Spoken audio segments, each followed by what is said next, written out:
there's too much money out there, or too much currency out there, and not enough gold. And there's going to be a moment where the markets get spooked, investors get spooked, and they flood into gold en masse, and the gold's not going to be there to deliver. And once there's a failure to deliver, that is outright well, let me just back up and say that if a contract cannot perform, the value of that contract is zero. And a failure to deliver will completely expose, if you want to call it Ponzi, whatever you want to call it, it's going to expose the fraudulent nature of the markets. Gold prices have surged above $3,300 per ounce, primarily fueled by robust demand from China, representing approximately 30% of global gold consumption. The People's Bank of China, PBOC, maintains substantial control over the nation's gold market by selectively issuing import licenses to a limited number of authorized banks. Market analyst Bill Holter highlights that this centralized mechanism protects the wealth of Chinese citizens from currency volatility and functions as a calculated strategic maneuver aimed at subtly challenging Western bullion markets.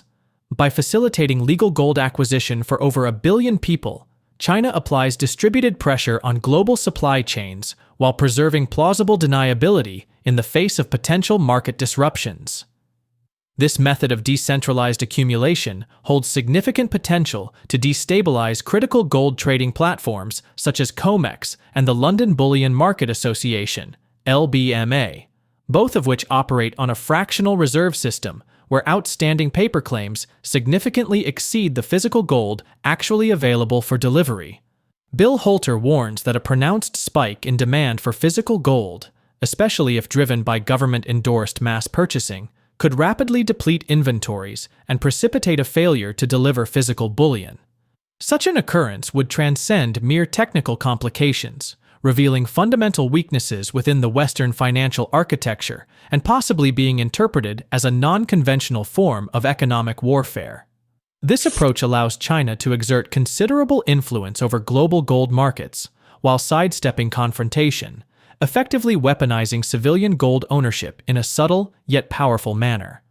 Amid these developments, there has been speculation about the potential for the United States to revalue its gold reserves to bolster financial stability and address the colossal federal debt, currently surpassing $37 trillion.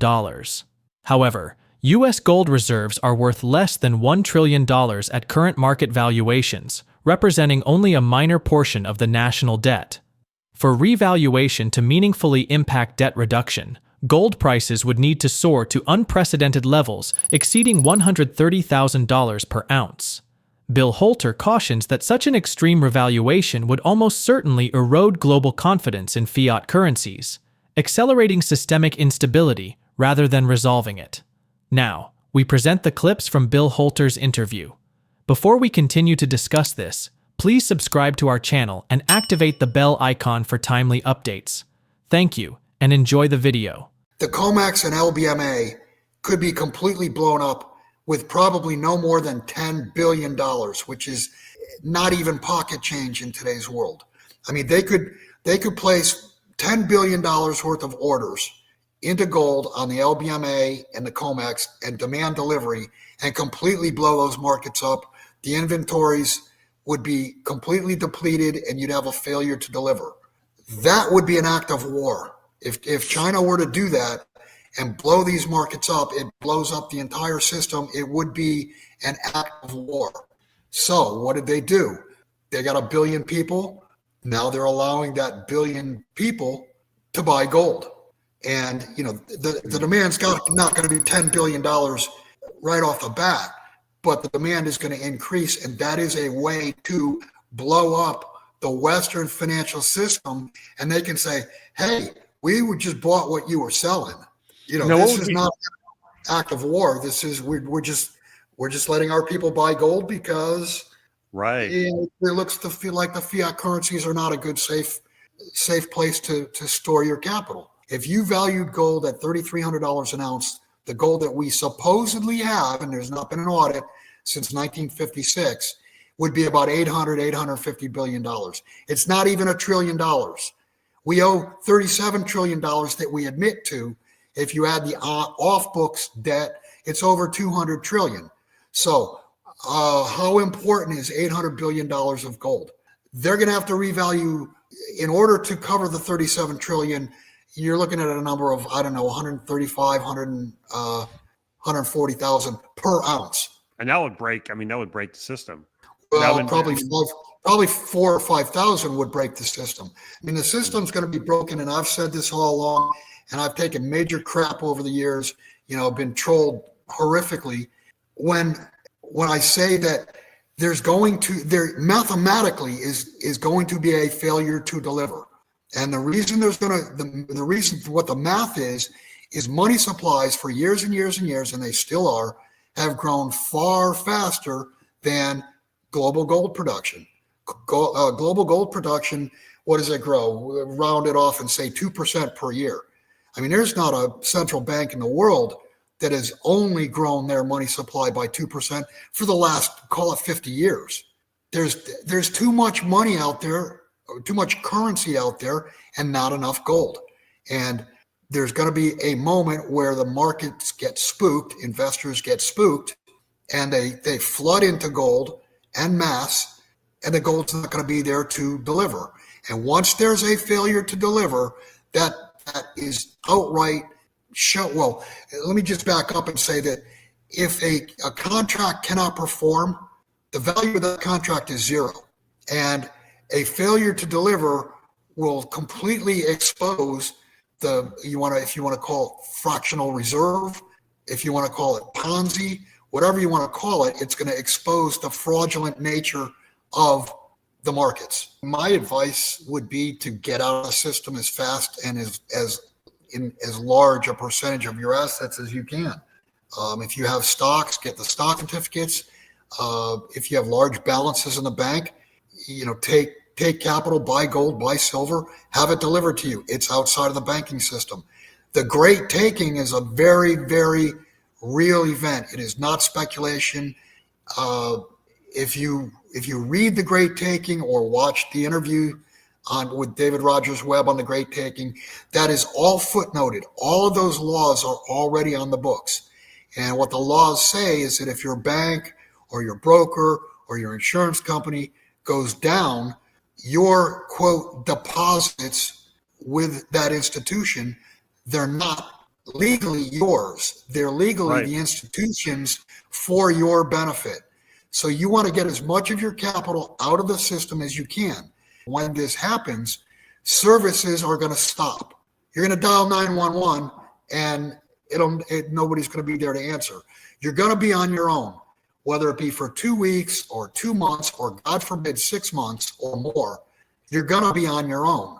You better have food, you better have a way to clean water, and you better have some form of power to generate electricity. I mean, what good is a refrigerator without electricity? Everything's bad. You could eat rice and beans, and if you stored up on those, good, because few people have. But just understand, you're going to need to fend for yourself. You're going to need to protect your position, which means you need arms, and you're going to need ammunition, and you're going to need people, like-minded people with you.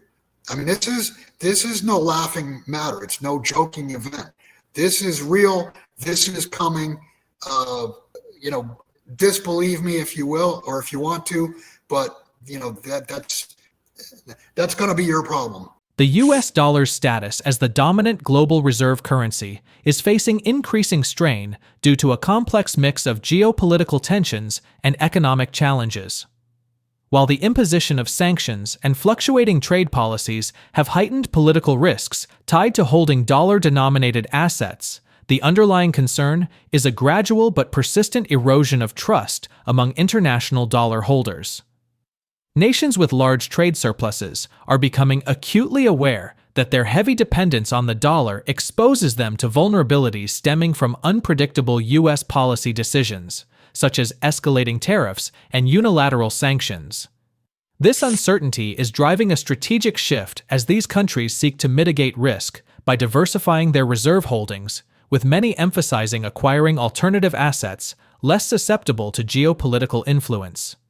Among these alternatives, gold stands out as a preferred safe haven, prized for its historical reliability as a store of value and insulation from the political and monetary risks plaguing fiat currencies. This broader trend is clearly evident in the dollar's weakening performance relative to other major global currencies, which has coincided with a robust increase in gold prices across all currency denominations. Bill Holter emphasizes that gold's recent gains are fundamentally linked to the ongoing decline in purchasing power experienced by fiat money worldwide, with the dollar's depreciation being particularly significant. As confidence in the dollar diminishes, investors across the globe are reallocating capital towards gold to protect against the erosion of wealth caused by inflation and currency instability.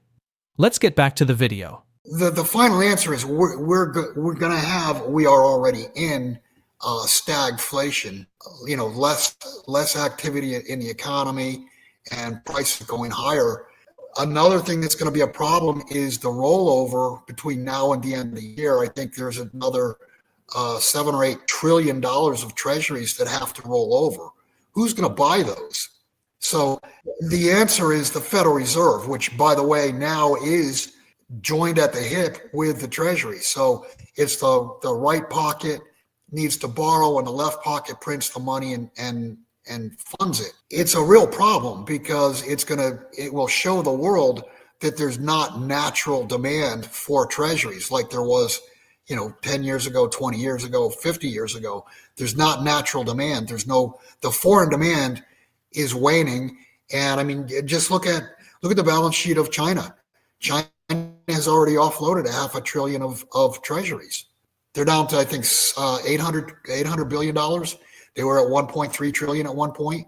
So, I mean, that's not only not buying, but that's turning around and selling. The dollar, all the foreign currencies, the euro, the yen, the pound, et cetera, et cetera. If you look at gold in all of those currencies, gold is exploding. And the best way to look at it is all of those currencies are imploding with their purchasing power. You're getting higher rates worldwide on a system that is more levered than it's ever been, meaning there's more debt outstanding. So you've got more debt outstanding and higher interest rates, and that debt service for any bonds that need to be rolled over, good luck rolling them over. I mean, even if mathematically you could afford the debt service, it takes more of your income. You have to use more of your income. You have to use more of the cash flow. And that means less liquidity in the system. I mean, raising rates on an over-leveraged system is a disaster. It's important to understand that if you go back to, 2001, 2002, where Dick Cheney said deficits don't matter. Well, they do matter. It's the problem is everything is carried with, you just drive through a city and you see stuff being built, you see big skyscrapers, those all have debt attached to them. They're not free and clear. And when you raise interest rates, it's like taking money out of the system. And the system is a Ponzi scheme, and any Ponzi scheme will collapse once there's no longer new investors, quote, or slash new debt coming into the system. So this is a disaster waiting to happen. And let me just mention that when Dick Cheney said deficits don't matter, he understood that where interest rates were at the time, back around 2000, you were talking 6-7%, or even slightly over 7%. Rates had the ability to drop dramatically. And what they did was they piled more and more debt on and lowered rates more and more, so that the debt service number didn't really budge. It traded for, 20 years between 350 billion to 500 billion per year. Now we're looking at 1.5 trillion. Now we're looking at triple that number. So finally, deficits do matter. Despite recent fluctuations and short-term pullbacks in the market, the long-term prospects for gold remain exceptionally strong, solidifying its position as a trusted safe haven amid ongoing economic uncertainties. With global debt reaching unprecedented levels and central banks worldwide continuing expansive monetary easing programs, fiat currency's stability, and purchasing power are increasingly questioned. This environment drives institutional and retail investors to reallocate capital into tangible assets like gold, which historically retains value during periods of inflation, currency devaluation, and financial instability. Moreover, geopolitical tensions and the risk of systemic disruptions in the global financial system intensify the demand for gold as a reliable store of value and a hedge against volatility. As these dynamics persist, gold is expected to experience upward price momentum, supported by sustained demand from diversified portfolios aiming to safeguard wealth. That's it for today. Share your thoughts on Bill's analysis of gold price prediction in the comments section below. If you find this video informative, don't forget to support and turn on notifications to stay informed about our latest videos. See you in the next video. Thanks for watching.